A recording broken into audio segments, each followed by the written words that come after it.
Gai croesawu i gyd yma pnawn i ddarlith flynyddol Undeb Cymru a'r byd, gyda'n gwesau arbennig o enwog a phwysig. Ond cyn bo fi rhoi di engi chi, achos dwi'n gwybod bod chi'n gwybod pwy di eto, fi jyst am ddeud dipyn bach o beth chi aniwddeb Cymru a'r byd. Mae'r Undeb Cymru a'r byd yn bod ers 1948. Felly mae bydreuwyd Cymru ar wasgar ar ôl yr ail ryfel byd, bod cyfle i draesawu bobl yn ôl o'r ryfel ac bod y pobl oedd yn byw tramor. Erbyn heddiw mae'r Undeb wedi newid llawer iawn, yn gan gynnwys newid i enw i Undeb Cymru a'r byd.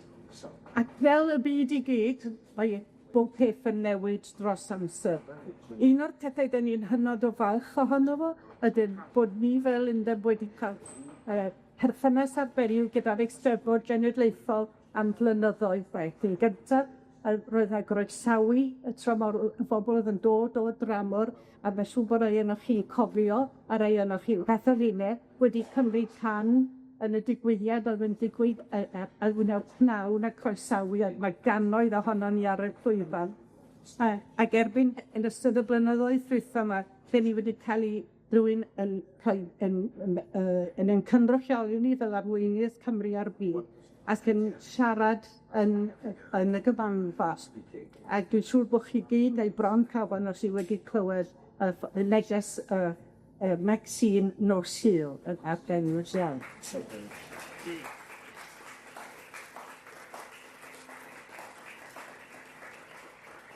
Ac dros y blynyddoedd, mae beth ni wedi bod yn neud newid, a dyn ni rwan fel Undeb Cymru a'r byd, dyn ni wrth gwrs yn creu cysylltiadau rhyngwladol gyda chymdeithasau ac unigolion ar draws y byd, ac yn hyrwyddo'r Gymraeg yn fyd-eang, a bod yna liddefadiad arbennig, mae'n gweithio ar hybu i gael teuluoedd i ffagnu i siarad Cymraeg. Mae yna nifer ohono ni wedi gwneud hynny'n barod, ac wrth gwrs mae'r we ac yn y blaen yn wneud i lawr. Mae'r reithir yn lawer haws i ni wneud hynny. Felly dyna'n hanes ni yma a dyn ni'n edrych ymlaen at symud ymlaen. Ynglŷn ag hyn sy'n ddigwydd tro mae Miss Maxine yn siarad y cyn bo hir, a wedyn byddwn ni'n cael cyfle i gael cwestiynau ac ateb. Dyma'r cyfle mawr i wneud hynny. Dyn ni'n ddiolchgar iawn i'r Steddfod am roi y cyfle i ni fod yma, ac yn ymarferol, dwi'n ddiolchgar iawn i'r tri i Dylan, Steffan a Glyn sydd yma yn helpu ni heddiw. A dwi'n siŵr chi gyd wybod bod yn tabell ni yn rhy 5, 2, 3. Ac ar ôl y ddarlith, felly chi'n hoffi ddod draw i ymuno efo dipyn bach o rhywbeth i fyta ag iab. Mae croeso mawr i chi ddod. A mae yna reglenni o beth sy'n digwydd yn ymcar, felly weddill yr wythnos ar 2 Wel, mae Maxine yn berson enwog iawn, a dwi'n siŵr bod chi gyd yn gwybod pam. Wel, mi roedd hi'n enwog cyn gorfod yna, ni'n gwybod ag amdani, a mae wedi i'w gwaith o rithro fel person yn dweud straeon o lefydd yn y byd lle oedd na broblemau dwrs. Dyn ni'n tueddu i feddwl yn dau fel rywun oedd yn gwneud jokes trydan, ond mae yna ochr ddwys a dwfn iawn i Maxine, a mae hynna yn neges bwysig i mi. Dwi ddim yn fynd drwy y holl beth yma i wneud, ond dwi jyst eisiau dweud, dwi'n nabod hi gan bod ni'n dwy ei byw yn Washington DC. Ac yn rhyfedd iawn, oedd o'n gweithio allan bod Maxine a un o'n merched ni yn byw rhyw 200 llath i ffwrdd oddi wrth ei gilydd yn Washington. Mae hi wedi astudio yn ffaith, mae'n gwybod beth ydi siarad mewn nifer o gwahanol ieithoedd, a mae hefyd wedi cynrychioli Cymru, nid ys yn fynd fel yn newyddiadurwr, ond mewn judo a gymnastig dros Gymru. Meddyliwch, faint o'na chi fan hyn sydd wedi cynrychioli Cymru yn neud rhywbeth meddwl yna? Ac byddodd i'r unol daleithiau am ei bod dwi'n siarad Cymraeg. Dwi wedi cael un cofio bach arbennig efo Maxine wel, dim efo Maxine, am Maxine, achos o'n i'n mynd fel wyrion i'r parti i diwrnod, a siarad efo rhai o'r geniad yna, yn dweud, o ble da chi'n dod? A medda fi'n dweud, dwi'n dod o Gymru. O, mae fe nhw. Do you know Maxine? A fe ddigwyddodd o ddwy waith yr un prynhawn. Felly, mae gan Maxine digon i ddeud, ac am i'n edrych ymlaen ar gwrdd with gen ti'n dweud wrthyn ni heddiw. A dwi'n gobeithio bod ni byd yma am yn bod ni hefyd yn cyfnogi yr holl mae hi'n wneud ac yn gwneud yn rhan yn hynny dros yr iaith a dros Gymru. Diolch yn fawr. Cynnig chi.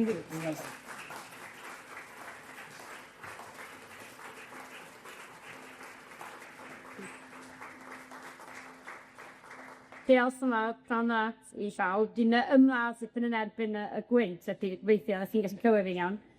Croeso i'r Steddfod yma yn Wrexham. Dwi mor hachus i fod yma. Mae'n anrhydedd enfawr cael fy nghydnabod fel arweinydd Undeb Cymru a'r byd yn y Steddfod eleni. Ac mae hyd yn oed yn deimlo'n fwy arbennig oherwydd bod yr Eisteddfod yn Wrexham. Mae teulu fy nhad yn dod o Wrexham, o'n i yn tyfu fyny yng Nghonwy, a doedd gen i ddim cysylltiad mawr gyda'r ardal ac y ddinas pan o'n i'n cael fy magu. Y profiad cyntaf o Wrexham, dwi'n cofio'n glir, oedd pan o'n i yma yn gweithio fel newyddiadurwr gyda Betsan Powys. 2 mlynedd ar 10 yn ôl, Betsan oedd golygydd gwleidyddol y BBC dros Cymru ar y llyd. Ac roeddwn ni'n yma i wneud darn ar echeria ariannol yn yr ardal. Ac dwi'n ei gofio'n glir oherwydd o'n i yn gwneud IVF ar y pryd i gael y mab Iori. Ac yng nghanol ffilmio, oedd rhaid i fi dynnu'r pab drosodd, jyst rhwng y gornel o'r Chymraes, i roi diadu fy hun yn y coes. Ac mae yn ddoniol bod 8 mlynedd wedyn y diweddarach. O'n i'n eistedd yn y Chymraes gyda fy mab Iori, oedd wrth gwrs wedi gael ei eni, ac gyda Rob McElhenney a Ryan Reynolds yn gwylio clwb pêl-droed Wrexham yn chwarae. Mae Wrexham gyda cymuned angerddol o siaradwyr Cymraeg. Dwi wedi mwynhau dod i nabod pobl Wrexham dros y 4 mlynedd diwethaf, a wedi treulio dipyn o'r amser yn sgwrsio gyda pobl lleol, mwynhau y cwrw lleol hefyd weithiau. Mae yna 6 ysgol Gymraeg yn yr ardal, ac ymdrech mawr i hyrwyddo'r iaith Gymraeg yma. Uchelgais Llywodraeth Cymru i gweld nifer o bobl sy'n defnyddio'r iaith Gymraeg yn cyrraedd 1 miliwn erbyn y 2050. Ac fel pawb yma, byddwn ni wrth y modd i wneud yna. Mae'r iaith Gymraeg yn ganolog un hunaniaeth fel cenedl, ac fel unrhyw iaith, mae'n heidi cael ei chadw a defnyddio. Roedd nifer o siaradwyr Cymraeg yng Nghymru yn cynyddu am ychydig flynyddoedd tan llynedd, lle gwelsom ganran y bobl sy'n gallu siarad Cymraeg ar yr isaf mewn dros 8 mlynedd, 27% o Gymru yn anffodus. Ac mae yna un pryder mawr, sef pobl ifanc Cymru. Mae canran y plant a phobl ifanc rhwng 3 a 15 oed sy'n gallu siarad Cymraeg wedi bod yn gostwng yn gyffredinol ers dechrau 2019. Mae'r byd yn newid, felly sut mae'r iaith Gymraeg yn ffitio yn y byd newydd hwn? Pan o'n i'n tyfu fyny yng Nghonwy, roedd o'n adeg pan oedd yr iaith Gymraeg yn dal i fod yn fyw ac yn iach mewn ysgolion, ond yn cael ei siarad llai a llai ar strydoedd y dref. O'n i yn ffodus i gael rhieni oedd yn annog siarad Cymraeg ac yn dathlu cymryd rhan mewn eisteddfodau a digwyddiadau diwylliannol Cymreig eraill, fel plentyn ifanc mynychais Ysgol Bodlondeb ac Ysgol Cadnant yng Nghonwy. Mae'r ddwy ysgol bellach wedi cau yn anffodus, ond nid cyn yr athrawon yna fe helpu i ddatblygu cariad ac anger dros y iaith Gymraeg. Es i mlaen i Ysgol Brynelian yn Hen Golwyn, nid ysgol Gymraeg, ond roedd yr adran Gymraeg yn wych. Roedd yr athrawon yna wedi sicrhau byddai'r Gymraeg yn parhau i fod yn rhan o fy mywyd yn bell i'r dyfodol. A mae yna un person yn y cynulleidfa heddiw sydd wedi cael dylanwad enfawr arno fi, felly dwi jyst eisiau deud diolch yn fawr i Mr John Williams sydd yma heddiw o'r Ysgol Brynelian.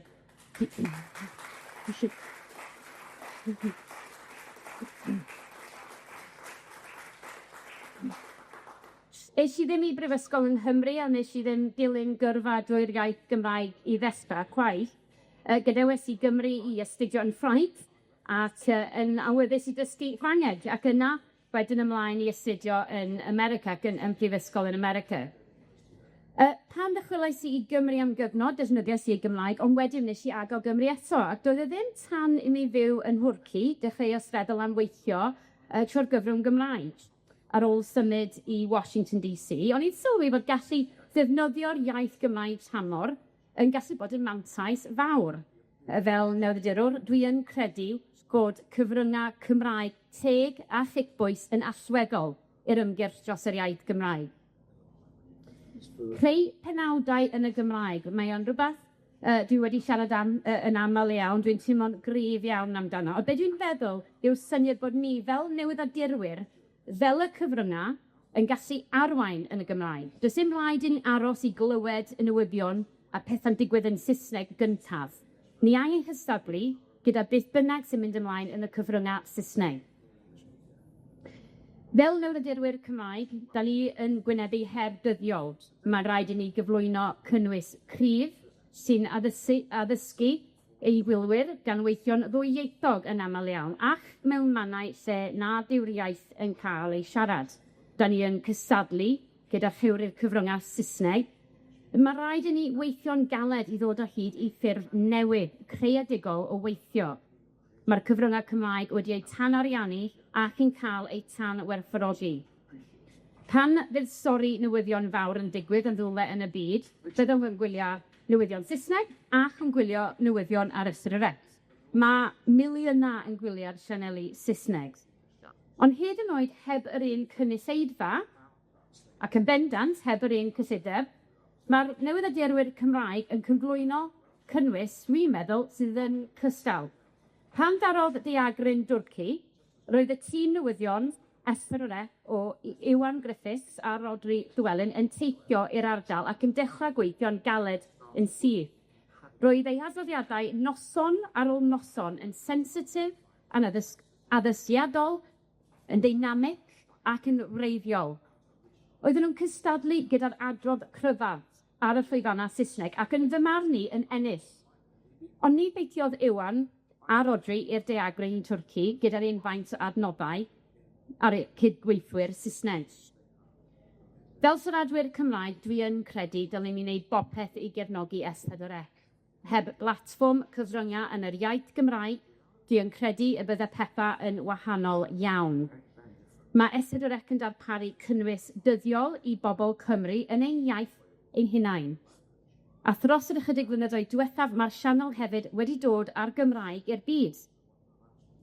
Ond mae'r diwydiant yn newid, mae'r byd yn newid, a mae rhaid i ni ddod o hyd i ffordd a ddod â chynulleidfaoedd ifanc gyda ni wrth i ni addasu i oes digidol. Nid yw pobl ifanc Cymru yn union fel pobl ifanc Lloegr ac yr Alban ac Iwerddon ac yn ymlaen yn cael eu newyddion ar y teledu. Nid ydyn nhw yn gwylio cynnwys ar dyledu sinio, maen nhw'n gwylio ar cyfryngau cymdeithasol. Yng Nghymru, mae defnydd cyfryngau cymdeithasol yn eang gyda dros 76% o boblogaeth dros 16 oed yn defnyddio o leia un platfform. Mae llai o bobl yn gwylio teledu ar sianel Gymraeg S4C yn ôl eu hadroddiad blynyddol diwethaf.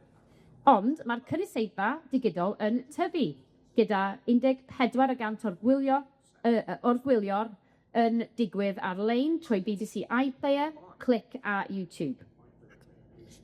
Mewn ymateb i arferion newidiadol, mae S4C yn dweud y byddai'n canolbwyntio mwy o'i gyllideb ar ddatblygu cynnwys digidol. Yn y byd digidol, mae rhaid i gynnwys Cymraeg y cystadlu gyda phopeth ac ym mhob man. Mae rhaid i ni deimlo'n gyfforddus ac yn hyderus i gystadlu gyda cynnwys Saesneg. Mae rhaid i ni gwthio'r ffiniau ac ymdrechu i arwain neu dilyn. A dwi wedi deud yna drosodd wythnos yma yn yr Eisteddfod, a fi'n mynd i cario ymlaen dweud tam yr Eisteddfod yn gorffen bod mae rhaid i ni arwain neu dilyn yn y Gymraeg. Yn hyd ag ysbrydoli yn cynulleidfa yn Nghymru, mae angen i ni gynnwys Digidol, mae angen i ni gynnwys digidol yn y Gymraeg sydd gyda apêl y byd eang. Oes, mae rhaid i ni ddarparu ar gyfer y gynulleidfa Cymraes bresennol, ond mae angen i ni hefyd adeiladu a dyfu. Dim ond os yw'r cynnwys yn bodoli y gallu pobol ifanc gael mynediad at gynnwys digidol yn y Gymraeg. Ac mae angen disodli mewn cynnwys yn y Gymraeg. Mae'n gyfrifoldeb ar bob un ohonom ni i wneud y Gymraeg yn groesawgar ac i ddefnyddio ein iaith, nid yn unig yn y ffurf a ni wedi gwneud erioed, ond mewn ffurf sydd ddim efallai yn ymddangos yn draddodiadol. Sgol Gymraeg, bod ar gael ym mhob man yn dymarn ni, yn y cyfryngau cymdeithasol, yn y gemau fideo mae'n ein plant yn ei chwarae, ar y cae chwaraeon ac gyd yn oed ar y sgrinia teledu yn Hollywood. Mae'r Undeb Cymru a'r byd yn greu cyfleoedd i ddysgu Cymraeg ac i gefnogi defnydd dyddiol o'r Gymraeg ymysg y cymunedau rhwngwladol. Mae'r Undeb hefyd wrthi yn rhoi pwyslais ar helpu teuluoedd fel teulu fi sydd yn magu eu plant i fod yn Gymru Cymraeg tramor. Mae fy mhlant i yn deall Cymraeg yn rhugl, a maen nhw yn siarad nôl yn Saesneg y ran fwyaf yr amser, ond mae wedi bod hynod o bwysig i fi bod nhw yn deall yr iaith, a mae'r dealltwriaeth yma wedi cadw cyswllt iddyn nhw gyda Cymru a wedi creu perthynas cryf iawn gyda Cymru iddyn nhw, bod nhw yn tyfu fyny yn yr Unol Daleithiau. Dwi wedi mwynhau cyfarfod siaradwyr Gymraeg yn yr Unol Daleithiau ac yn mwynhau cymryd ran mewn digwyddiadau i ddathlu diwylliant Cymru a rhannu y diwylliant gyda Americanwyr rŵan hefyd. Mae'r iaith Gymraeg yn eiddo i bob un ohonon ni, ac mae gen ni gyd gyfrifoldeb i wneud siŵr eu bod hi'n croesawgar a hygyrch i bawb. Ni allwn ni eistedd yn ôl a gobeithio y bydd yr iaith Gymraeg yn iawn wrth y bydd o gwmpas ni newid. Mae rhaid i ni newid hefyd ac addasu. Dwi yn credu y gall cynnwys digidol dwyieithog helpu i dyfu'r iaith Gymraeg hefyd, i wneud yn groesawgar i ddysgwyr, i bobl tu allan i Gymru ac i bobl ifanc sydd eisoes yn dibynnu ar TikTok a ffyganau tebyg eraill ar gyfer adloniant a gwybodaeth. Mae be mae Rob McElhenney a Ryan Reynolds wedi gwneud dros Wrexham a'r iaith Gymraeg wedi bod yn anhygoel. Dwi yn teimlo'n ffodus iawn i wedi bod rhan o'r stori clwb pêl-droed Wrexham. A dwi yn teimlo trwy ddefnyddio'r iaith Gymraeg yn Welcome to Wrexham, mae Rob a Ryan wedi agor drysau oedd cyn hyn ar gael. Cyn iddyn nhw prynu'r clwb pan oedd Americanwyr yn clywed fi yn siarad Cymraeg gyda fy mhlant ac yn gofyn pa iaith o'n i'n siarad, doedd llawer ddim wedi clywed am Gymru, ac yn bendant dim yn ymwybodol am yr iaith. Ond dyddiau yma, mae Americanwyr yn cydnabod Cymru ac y iaith, a pan dwi'n esbonio, yn aml maen nhw'n dweud, Wales fel Welcome to Wrexham. Mae'r rapper enwog o America, Snoop Dogg, wedi prynu rhan o glwb pêl-droed Abertawe wedi dysgu wythnos yma. Ac dwi yn gobeithio bydd Snoop Dogg yn gallu gwneud i Abertawe be mae Rob a Ryan wedi gwneud yma yn Wrexham. Dwi'n edrych ymlaen yn fawr iawn i glywed cyneuon rap newydd am y Swans. Hoffwn ffanteisio ar y cyfle hwn heddiw i ddweud wrth pobl ifanc Cymru. Nad oes angen i chi newid y Saesneg os ydych chi am fynd gymor. Mae pob math o gyfleoedd i chi defnyddio'r iaith Gymraeg. Fel siaradwyr Cymraeg, mae angen i ni rannu ein iaith gyda'r byd a dangos y gallwn dysadlu gyda'r gorau. Gallwn gyrraedd y miliwn o siaradwyr Cymraeg yn y 5 mlynedd ar 20 nesaf. Ond mae angen i ni wylebu allan, mae angen i ni meddwl tu allan y bocs a bod yn agored i newid. Mae'r iaith Gymraeg mewn cyfnod cyffrous iawn, a ni angen dangos i'r byd bod siarad Gymraeg yn flaengar ac yn cool.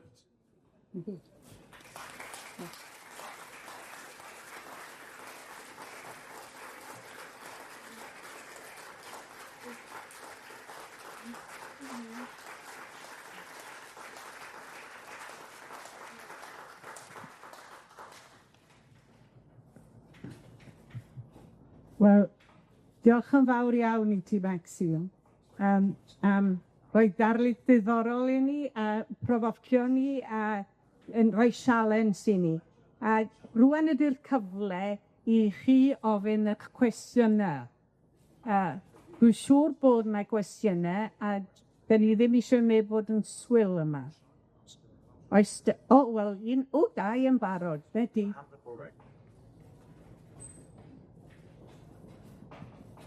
Ethwch chi ddweud eich enw, os ydych chi'n byw yng Nghymru neu yn gwlad arall?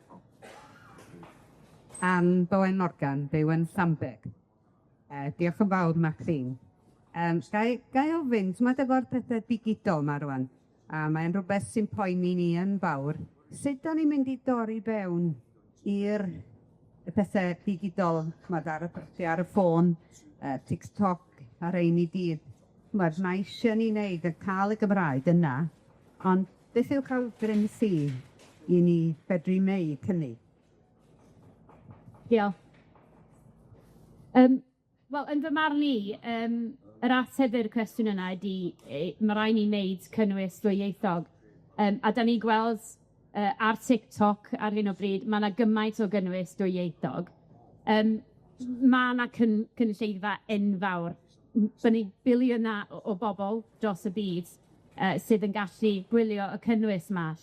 Ac yn fy marn i, ydy o'n bwysig i ni roi cynnwys allan jyst yn y Gymraeg a jyst pobl yn Nghymru sydd yn deall, neu ydy o'n bwysig i ni roi cynnwys allan sydd yn y Gymraeg a pobl yn trywed y iaith, a wedyn pigo fyny dipyn bach o'r iaith ac wedyn yn gwybod mwy am Gymru. Mae'n bwysig ac i fi bod nhw'n clywed y iaith, a felly dwi'n meddwl mae rhaid ni fod yn agor ac yn teimlo'n cyfforddus am gynnwys dwyieithog. Y Path Richard Glyn Jones. Diolch, Maxine. Ti wedi dweud pethau mor glir, a dwi'n cytuno'n hollol o beth sydd wedi dweud. A dwi ar dy ochr di, dwi'n credu mae yna obaith. O'n i'n athro ysgol yn dysgu lefel A Tgau rhan fwyaf, a dwi wedi gweld yn y sosa sblitha yma gymaint o bobl ieuanc o'n hamgylch ni sy'n Gymru glân, sy'n cefnogi'r iaith, a na gennau obaith mawr i'r dyfodol, a dwi'n credu'n hollol be rwyt ti wedi dweud yn mynd yn hollol wir. Diolch yn fawr, Maxine. Diolch.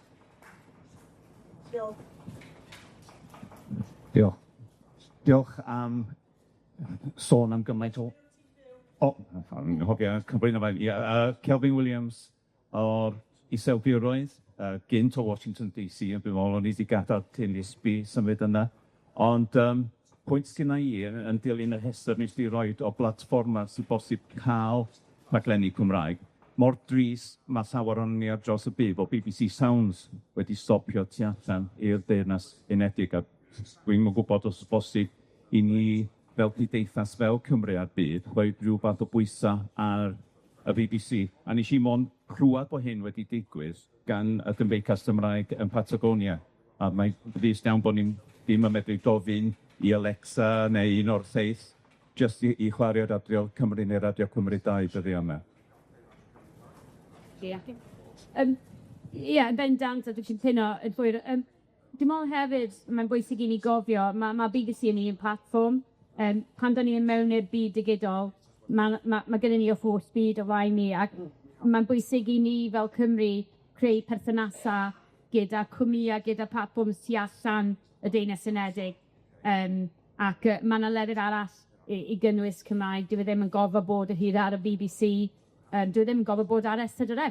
Wrth gwrs, mae'n mynd i fod ar S4C, ond mae efo ni fel y cyfryngau Cymraeg a fel pobl o Gymru sydd yn gweithio yn y diwydiant i greu cyfleoedd newydd i'r iaith Gymraeg. A dwi'n meddwl dyna be sy'n bwysig. A dwi'n meddwl mae'n bwysig hefyd i'r llywodraeth a iddyn nhw bysoddi yn y byd digidol ac helpu cwmnïau sydd yn gallu gwneud hynna.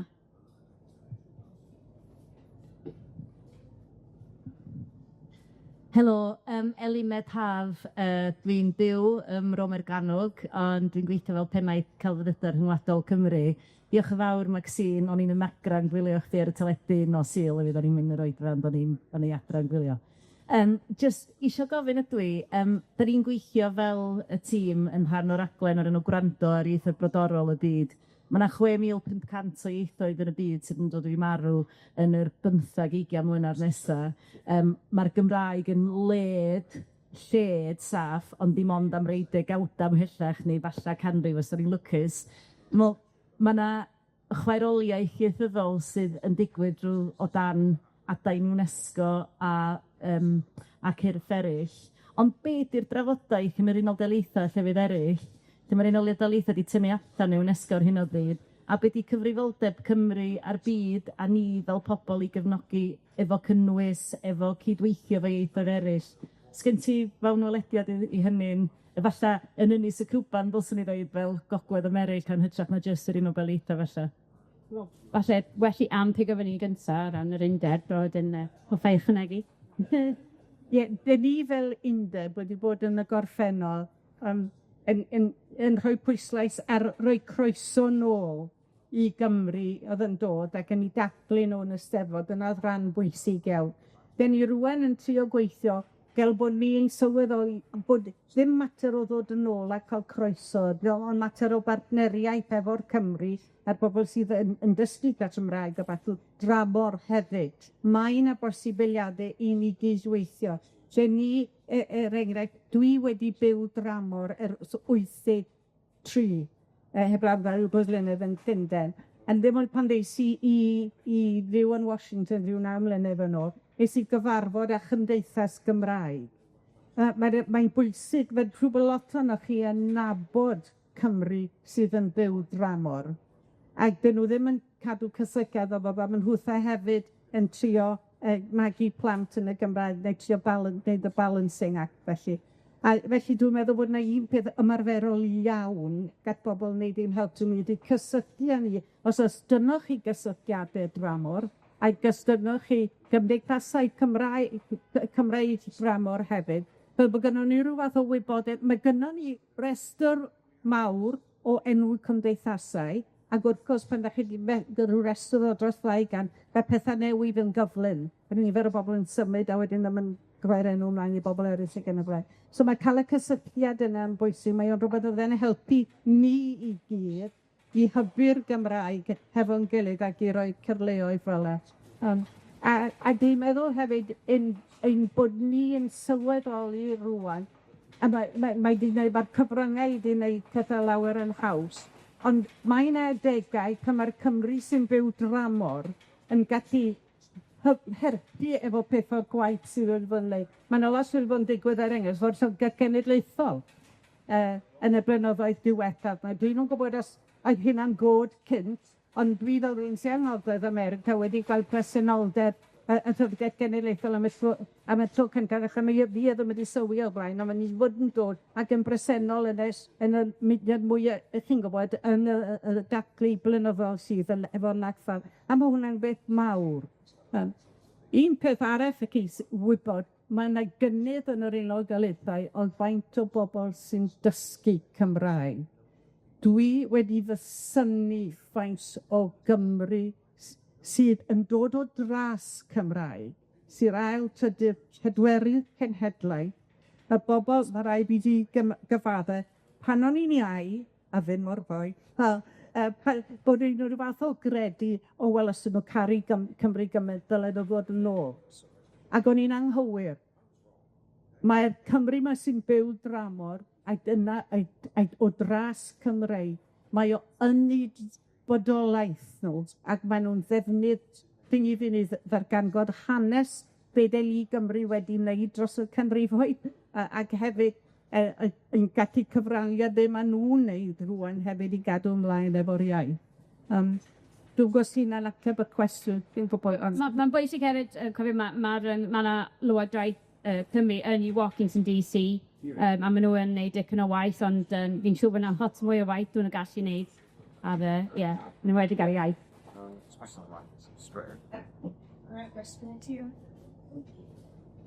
Oedd yn rhan arall i'r cwestiwn, oedd ti eisiau Maxine ateb? Oedd o fwy wneud efo sefyllfa ieithyddol brodorol yr Unol Daleithiau a Ynys y Cwpan, Gogledd, a hynny di, sut ydyn ni yn fel Cymru yn gallu cydweithio efo ieithoedd brodorol sydd yn marw allan ar hyd Canada, a'r Unol Daleithiau, Mexico a llefydd eryll. Da ni'n cydweithio fel cyngor efo artistiaid, ond ma' ymestyn allan i'r fidlaeth o'r Cymru sy'n ca'l trafodaetha sydd yn anodd, ond yng ngwydd popeth sy'n ymlaen yn y byd, jyst gweld os o's 'na chwaeroliaeth ieithyddol felly digwydd yn y cyfandir hwnnw hefyd, lly.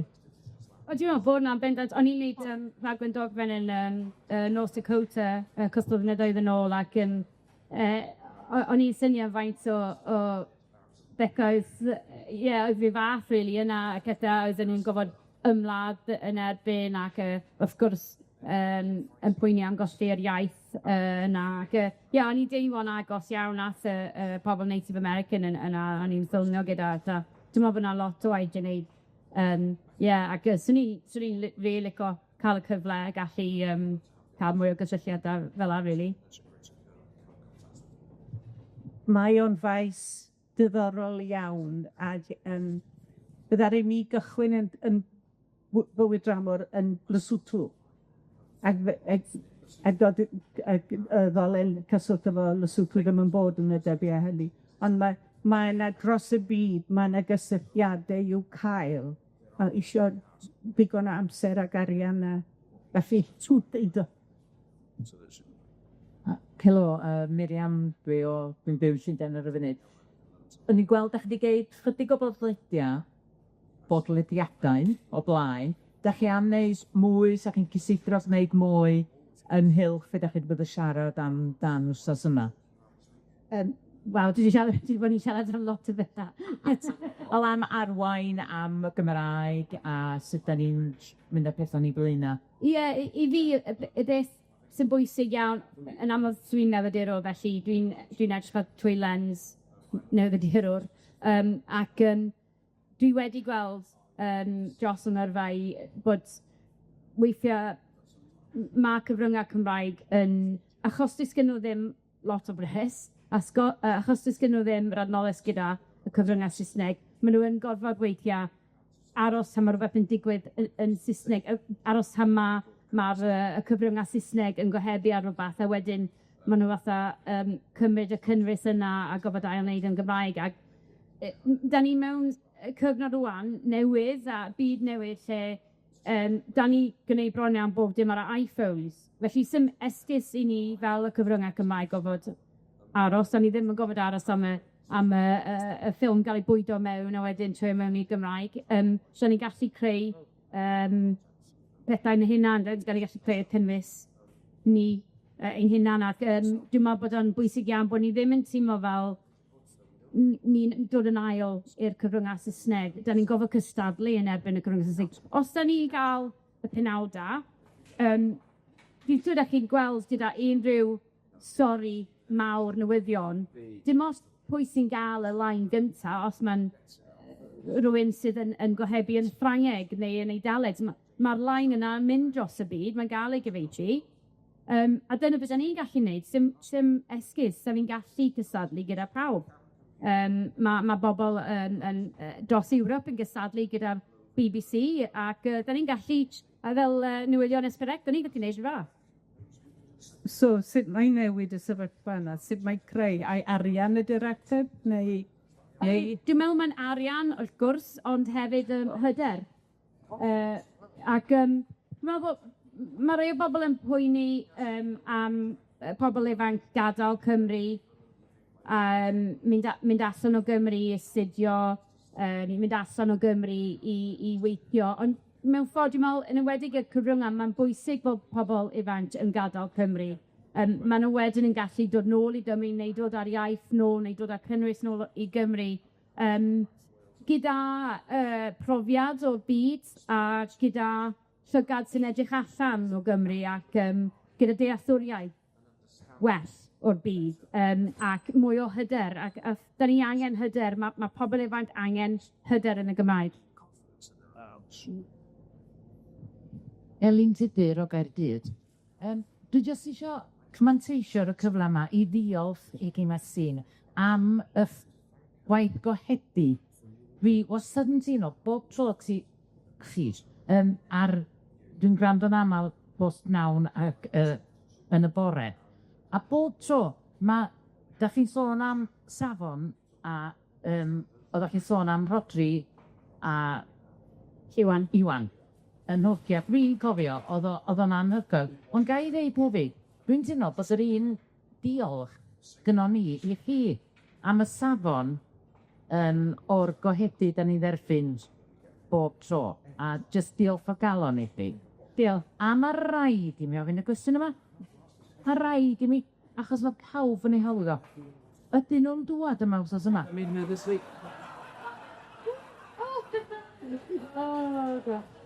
Yn anffodus na, dydyn nhw ddim. Oedd Rob eisiau dod, maen nhw'n brysur iawn ac ddaddwn ni gyd yn gwybod mae'r gêm gynta tymor newydd yn dechrau dy Sadwrn. Maen nhw yn brysur iawn yn Hollywood ac mae rhaid i nhw gael y gwaith na allan y ffordd. Mae rhaid i gofio hefyd, mae Rob a Rhain wedi prynu clwb pêl-droed Wrexham, dim Wrexham. Ac mae pwysleis ar y pêl-droed ac mae Rob wedi recordio neges, oedden ni'n siarad wrth streitha wedi recordio neges jyst i dymuno y gorau i bawb yma yn Wrexham, a mae o'n gefnogol iawn o'r Eisteddfod a beth sy'n mynd ymlaen achos yma.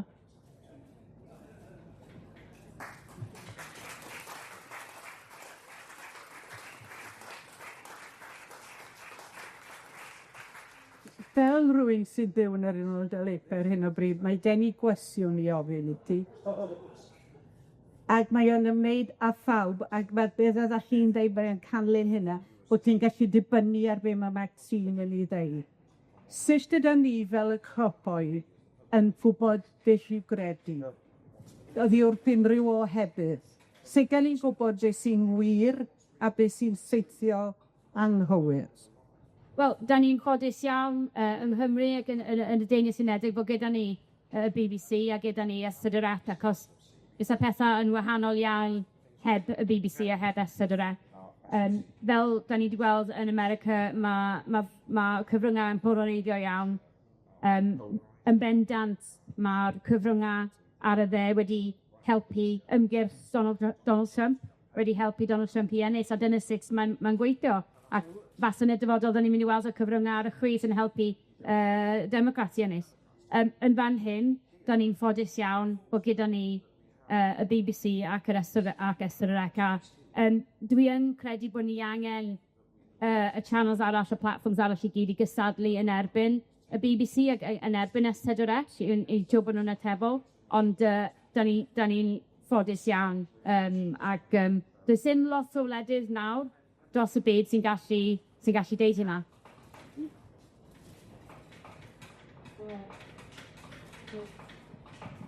Helo. Marian Rees ydw i. Dwi'n byw... Marian Rees ydw i. Dwi'n byw yn Haversham. Ei tirerionydd o'r droed Caderidwys. Dwi ddim yn ymhel llawer ar byd digidol o gwbl, ond rheswm syml ers i'n amser. Ond meddwl dwi, mae'r Steddfod ydy'r peth mawr sy'n digwydd yn Cymru yn Gymraeg ar hyn o bryd.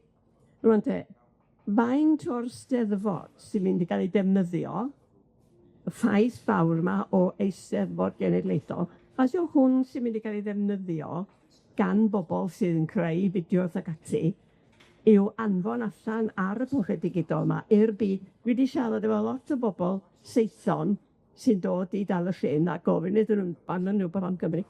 Dyn nhw ddim yn gwybod beth ydy Steddfod, a mae nhw'n byw yn Lloegr. Wel, chi'n gwybod, mae'r byd digidol wedi agor fyny ers mynyddodd. Ond dim berson cyrraedd nhw o gwbl y wybodaeth yma am yn diwylliant, neu anhaith, neu a bob beth arall sy'n ni a Cymru. Wel, diolch am y cwestiwn. Dwi'n mynd o at y pwynt am dynwys dwyieithog. Da ni ar y thîm gyda Lloegr. Mae'n digon bosib a cawdd iawn i bobl o Lloegr, cwysiffi mewn hanner awr a dod i'r Steddfod, a se hwnna'n helpu yr economi Wrexham ac wrth gwrs yr Eisteddfod yn fawr iawn. Ond os da ni ddim yn wneud cynnwys, mae pobl tu allan Cymru a pobl dros y ffin yn deall, da ni ddim wedyn yn gallu disgwyl iddyn nhw dod. Mae rhaid i ni cystadlu yn y byd digidol yma. Dwi yn meddwl, mewn ffordd mae'n anodd achos mae gennym ni her, mae rhaid ni gwneud cynnwys yn y Gymraeg a gwneud gwybod ni cadw y Gymraeg a datblygu y iaith Gymraeg.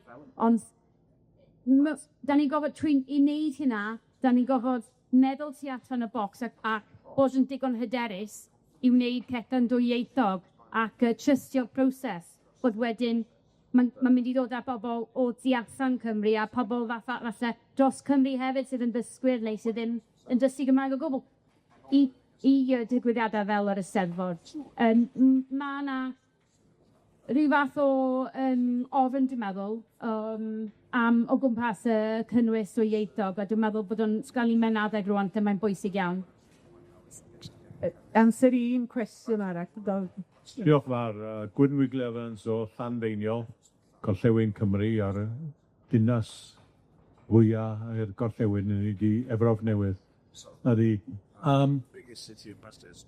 Mae'r hawdd i ni fod ar ei lawr o byd i pethau, a dwi'n teimlo'n weddol positif. Mae pethau wedi newid o'r dyddiau lle o Wales i England, ni di mynd ymlaen o fannu, a i'r pethau fel Duolingo efo 1.5 miliwn drwy'r byd yn dysgu Chymraes.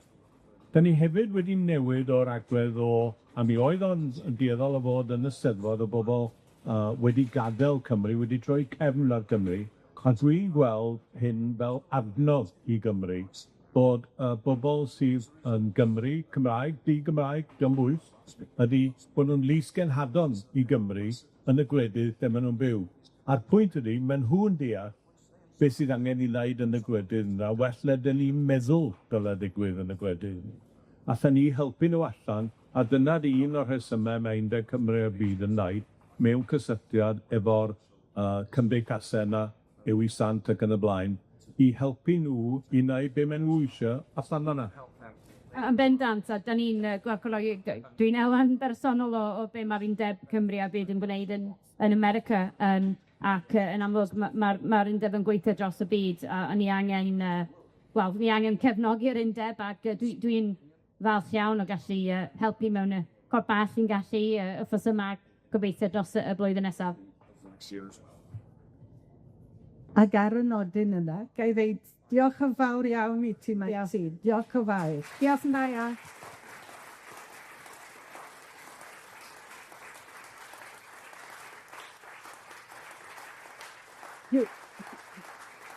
Ni'n meddwl feson neu Maxine ydy'r Gymraes fwyaf enwog yn y byd ar hyn o beth.